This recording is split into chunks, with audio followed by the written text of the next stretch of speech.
मैं कॉरिडोर में बैठा अपनी बीवी की जिंदगी के लिए दुआ मांग रहा था। मेरी बीवी पिछले कई सालों से बहुत बीमार थी, से कैंसर था और वो किसी न किसी तरह जिंदगी की बका के लिए जंग लड़ रही थी। अब भी मैं अचानक इसकी तबीयत बिगड़ी और मैं इसे लेकर अस्पताल लेकर आ गया। डॉक्टर इसका चेकअप कर रहे थे और मैं यही दुआ मांग रहा था कि मेरी बीवी को कुछ ना हो। मेरे लिए मेरी बीवी और मेरी बेटी ही सब कुछ थी। इन दोनों की खातिर मैं किसी भी हद तक जा सकता था। मैंने अपनी बीवी के लिए सही और गलत को फर्क बुला दिया था। इसके इलाज के लिए मैंने हर वो गलत रास्ता इख्तियार किया जिसके बारे में शायद मैंने कभी तसव्वुर भी नहीं किया था। अब भी मैं ये बस यही दुआ कर रहा था कि मेरी बीवी ठीक हो जाए और वो कैंसर जैसी बीमारी से अपनी जिंदगी के लिए जीत जाए। मेरी आंखों में आंसू थे और बहुत परेशानी के आलम में बार बार मैं दुआ मांग रहा था कि मेरा फोन बजने लगा। मैंने फोन देखा तो मेरा दोस्त दानिश था। मैंने जल्दी से फोन उठा लिया। मैं जानता था कि आज वो तनहा काम के लिए निकला है। हो सकता था कि इससे कोई मुश्किल आ गई होगी, इसलिए मैंने जल्दी से फोन कान पर लगाया तो दानिश कहने लगा, यार आज तू क्यों नहीं आया?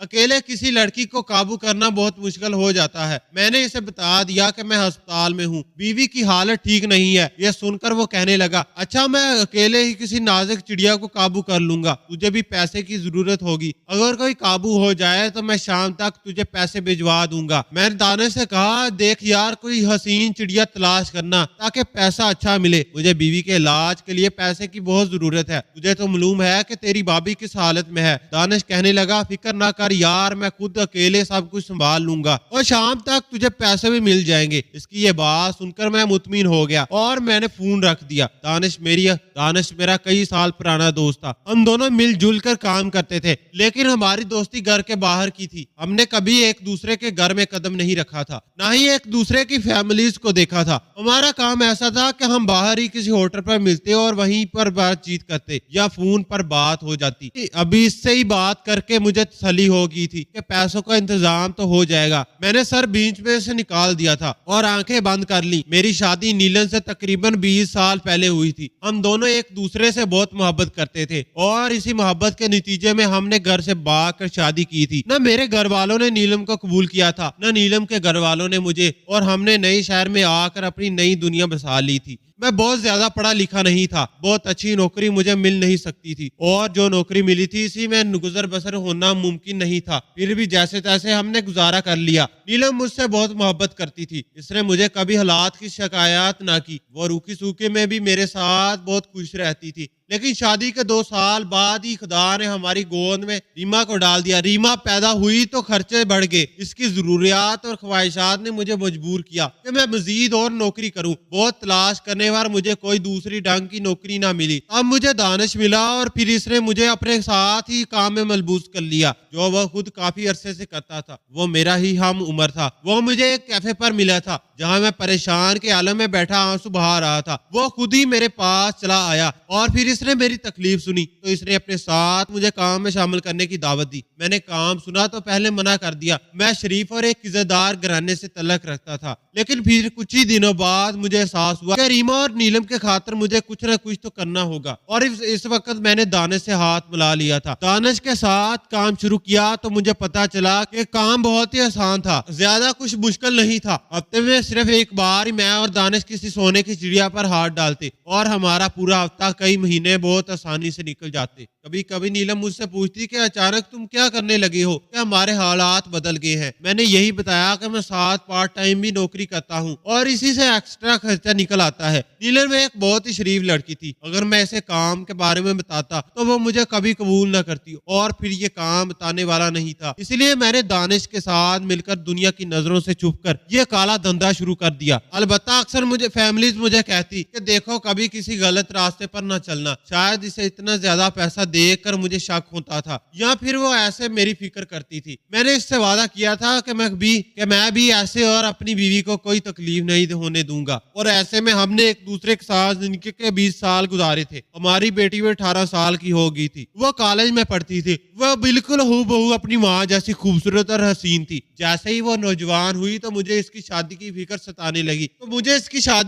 सताने लगी। मगर 5 साल पहले ही हमें पता चला कि नहीं, जालिम को कैंसर है और तब से सारा पैसा नीलम पर लग रहा था। इसलिए मैंने रीमा की शादी का इरादे को मतलू कर दिया था। वैसे भी रीमा के बाद हमारी कोई औलाद नहीं हुई और नीलम को इस वक्त रीमा की जरूरत थी। 3 साल इसकी कीमोथेरेपी चलती रही और 3 सालों में नीलम बिस्तर से लाग गई थी। वो बड़ी ढांचा हो गई थी, कभी कभी तो इसमें खड़े होने की हिम्मत ना होती। वो व्हील चेयर पर बैठती। 3 साल बाद इसका कैंसर कुछ वक्त के लिए ठीक हुआ था, लेकिन फिर दोबारा से इसे नए सिरे से कैंसर हो गया और अब फिर मैं इसी के इलाज में लगा हुआ था। अलबत्ता हमने रीमा की पढ़ाई को खत्म नहीं करवाया था। वो कॉलेज जाती थी, फिर वापस अपनी माँ को और घर को भी संभालती थी। मेरी बीवी ने इसकी बहुत अच्छी तरबियत की थी। वो बहुत ही नेक और फरमाबरदार बची थी और मुझे अपनी बेटी को देखकर बड़ा फख्र महसूस होता था, जो ना सिर्फ अपनी पढ़ाई में आगे थी बल्कि घरदारी में भी बड़ी अच्छी थी। मगर मैं क्या जानता था कि एक दिन मेरे ही गुनाह मेरे सामने आएंगे और मेरी बस्ती बस्ती जिंदगी उजड़ जाएगी। कितनी ही देर में कॉरिडोर में बैठा रहा और फिर इसके बाद डॉक्टरों ने नीलम के घर जाने की इजाजत दे दी। तकरीबन रात के 7 बज रहे थे। मुझे बार बार अपनी बेटी का भी ख्याल आ रहा था, लेकिन इसके पास मोबाइल फोन नहीं था, इसलिए मैं इससे राब्ता नहीं कर सकता था। मैंने सोचा था कि इसकी सालगिरह पर अब की बार इसे मोबाइल फोन तोहफे पर दूंगा, तो इसे बहुत ही पहले ही मैंने मोबाइल गिफ्ट करना चाहा था, लेकिन मेरी बीवी ने हमेशा से मुझे कहकर मुझे मना कर दिया। नहीं नहीं, रीमा को मोबाइल फोन की जरूरत नहीं है, वैसे भी आजकल माहौल अच्छा नहीं है, जवान बेटी के हाथ में फोन देने की क्या जरूरत है। मेरी बीवी जमाने के बिगड़ते हुए हालात से खुद वाकिफ होती थी। फिर कहीं ना कहीं इसके दिल में ये बात भी थी कि जिस तरह इसने अपने माँ बाप का घर छोड़ दिया, कहीं ऐसे ही हमारी बेटी भी हमें छोड़कर ना चली जाए।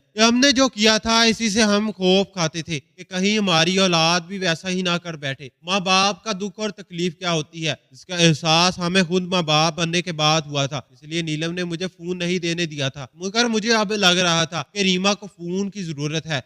अगर इसके पास फोन होता तो मुझे इसकी इतनी ज्यादा फिक्र ना होती, कम से कम इससे राब्ता तो हो जाता। इसे ये तो बताता कि हमें अस्पताल में वक्त लगेगा, और इसीलिए मैंने रास्ते में नीलम से कह दिया कि मैं रीमा को इस सालगिरह पर तोहफे में फोन दूंगा। मेरी बात सुनकर मेरी बीमार बीवी मुस्कुरा दी थी, कहने लगी ठीक है, अब वो जवान हो गया, समझदार भी है, अब आप इसे फोन दिलवा दे और साथ ही कोई अच्छा सा लड़का देखे। मैं चाहती हूँ कि मेरी जिंदगी में हम इसे रुखसत कर दें। अपनी बीवी की बात सुनकर मेरे रोंगटे खड़े हो गए। मैंने कहा खबरदार, जो मरने की कोई बात तुमने की, तुम ना सिर्फ रीमा की शादी देखोगी बल्कि इसके बच्चे भी देखोगी। अभी तो हमने एक साथ बहुत साल गुजारने हैं। मैं अपनी बीवी को खोने से बहुत डरता था। मेरी जिंदगी में नीलम और रीमा के सिवा कुछ भी नहीं था, तो इन दोनों की खातिर मैं सब कुछ करता। इसलिए जब भी मुझे ख्याल आता कि नीलम कुछ अरसे की मेहमान है तो मेरा दिल कांप उठता। अब भी मैं सख्ती से इसे डांटता था, वो मुस्कुरा देती थी। आधे घंटे बाद हम दोनों घर पहुंचे तो ये देखकर मेरी जान ही निकल गई कि दरवाजे पर ताला था। मैं नीलम को जब अस्पताल लेकर गया था मैंने ही ताला लगाया था। घंटे बाद रीमा को कॉलेज से वापस लौटना था और इसके पास घर की चाबी होती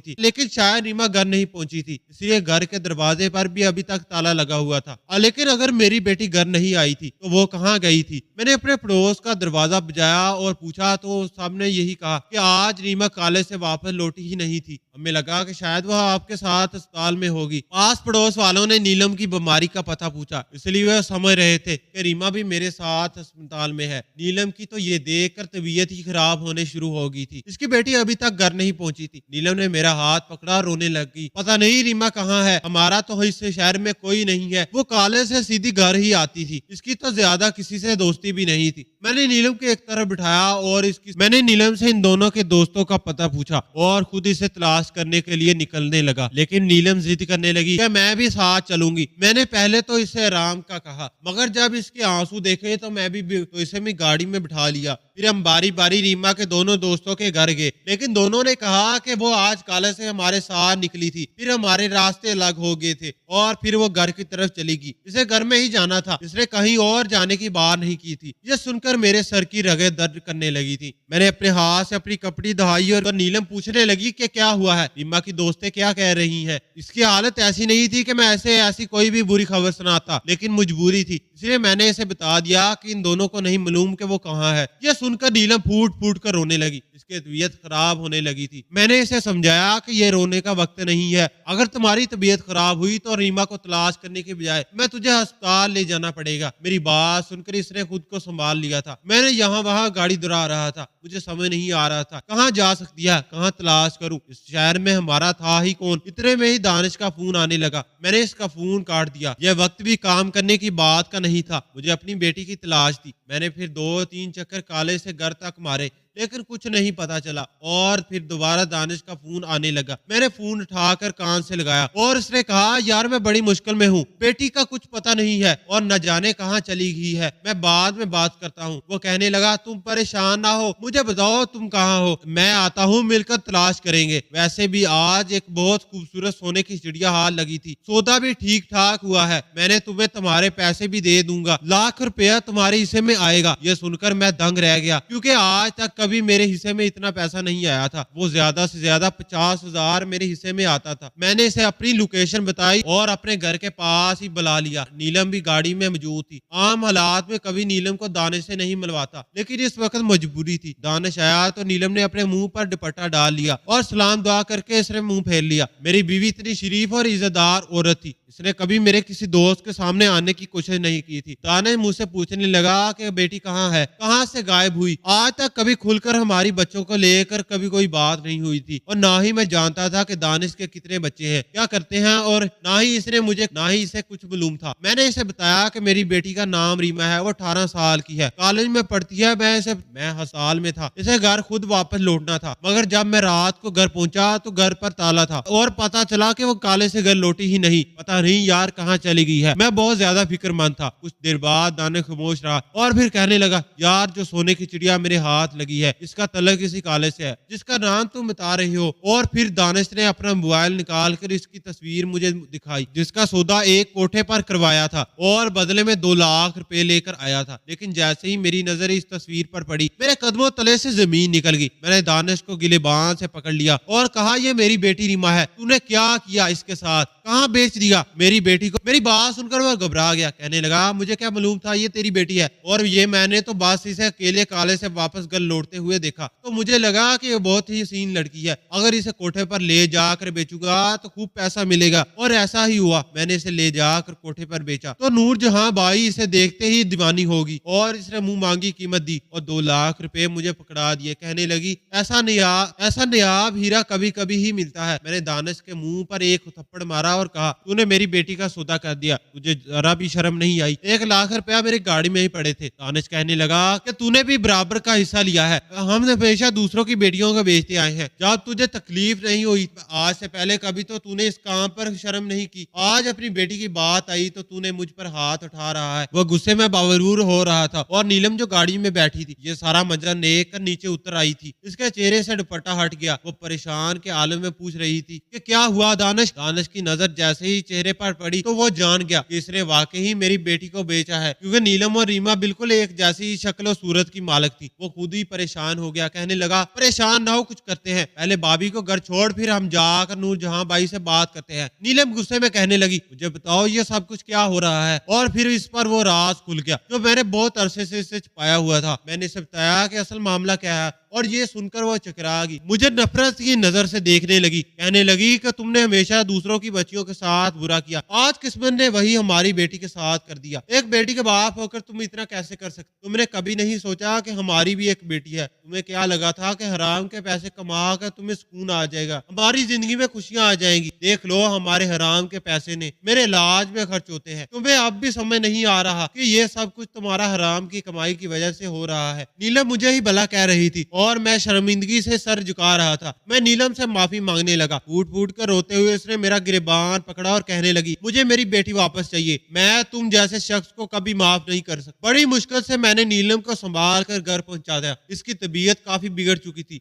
रीमा की फिक्र ने तो मेरे भी होश चढ़ा दिए थे और फिर तो वो माँ थी। मैंने इसे वादा किया कि मैं रीमा को सही सलामत घर वापस लेकर आऊंगा और फिर अपने दोस्त के साथ सीधे नूरजहां बाई के कोठे पर पहुंच गया। हमें देखकर वो मुस्कुराई और कहने लगी, क्या कोई नई लड़की लेकर आए हो। फिर दानिश देखकर वो कहने लगे कि सुबह जो चिड़िया तुम्हें देकर गए थे वो तो बड़ी कमाल की निकली, इसने तो हमारी चांदी करवा दी। ये सुनना था कि मेरे होश उड़ गए। मैंने फौरन इससे कहा कि हमें लड़की वापस चाहिए, आप अपने पैसे वापस ले लें। मेरी बात सुनकर नूरजहां बाई ने हैरत से मुझे देखा और कहने लगी, क्या तुम्हें कोठे के असूल नहीं पता? यहाँ कोई लड़की एक बार आ जाए तो यहाँ की दीवारों से बाहर नहीं जा सकती, और फिर वो तो सोने की चिड़िया है, इसे तो हम किसी सूरत तुम्हारे हवाले नहीं करूंगी। पता है, इसके आने के आधे घंटे बाद ही इसकी ऐसी कीमत लगी कि जो आज तक कोठे की किसी लड़की की नहीं लगी। वो तो अनमोल हीरा है, इसको कोठे को खूब रोशन करेगा। नूरजहां बाई बहुत ही खुश नजर आ रही थी, जबकि मेरे कदमों तले से जमीन निकल गई थी। दानिश कहने लगा, नूरजहां बाई, वो लड़की हमने गलती से आपके हवाले कर दी। हम किसी और लड़की को लाने वाले थे, लेकिन गलती से वो आ गई। वो फरोख्त करने के लिए नहीं, वो यासर की बेटी है। यासर की बीवी बहुत बीमार है,